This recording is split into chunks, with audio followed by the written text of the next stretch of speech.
આ પથરા પૂજવાવાળા બાવા રહ્યા ને એ શું કહે છે ખબર કે સનાતન ધર્મ સનાતન સનાતન તો પહેલાં ગોતો તને એટલે તો શરીર તો બધાને ખબર છે તને એટલે શરીર સનાતન એટલે સનાતન ગોતો પછી સનાતન કરો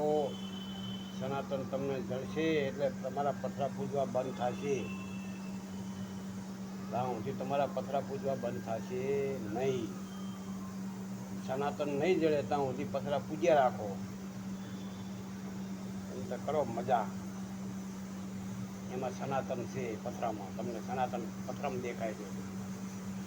તનમાં નહીં દેખાતું પથરામાં દેખાય તમને એટલે પૂજે રાખો કરો મજા બીજા માણસોને કહું કમતા તમે મૂર્ખા છો ને હારે એટલે તમે પથરા પૂજો સનાતન તમને કોઈને જડશે નહીં જય ગુરુદેવ આટલું બહુ થઈ ગયું વધારે મૂર્ખાંગ ન કહેવાય